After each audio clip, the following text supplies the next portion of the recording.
મહેસાણામાં ચૂંટણી પહેલા જ કડી પાલિકામાં ભાજપે જીત હાંસલ કરી। નગરપાલિકાની 36માંથી 28 બેઠકો પર ભાજપ બિનહરીફ જીત્યું। ઉમેદવારોએ ફોર્મ પરત ખેંચતા ભાજપે ઐતિહાસિક સફળતા પ્રાપ્ત કરી।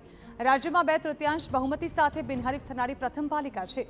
હવે માત્ર 2 વોર્ડની 8 બેઠકો પર જ ચૂંટણી યોજાશે। પૂર્વ ડેપ્યુટી સીએમ નીતિન પટેલે કાર્યકરોને અભિનંદન પાઠવ્યા તો કડીના વિકાસ માટે ઉમેદવારોએ ફોર્મ પરત ખેંચ્યા હોવાનું નીતિન પટેલે કહ્યું।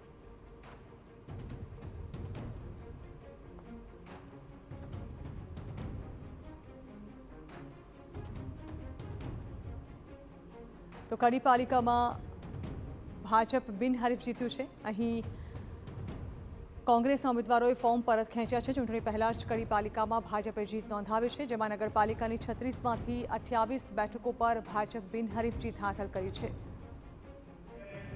એમણે અપક્ષમાં કે બીજા પક્ષમાં ફોર્મ ભર્યા હતા, એમણે ફોર્મ પાછા ખેંચ્યા છે।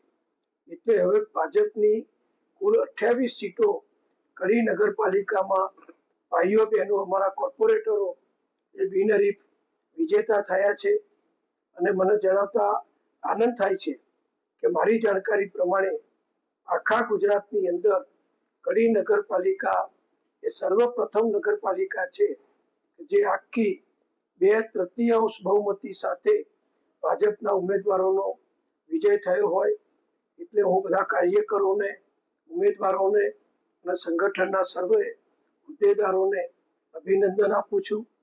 બીજું મારે એ પણ જણાવવું છે કે આમ આદમી પાર્ટી અને કોંગ્રેસ બંનેમાંથી કોઈ પણ ઉમેદવારે અમારી સામે હવે ઉમેદવારી રાખી નથી।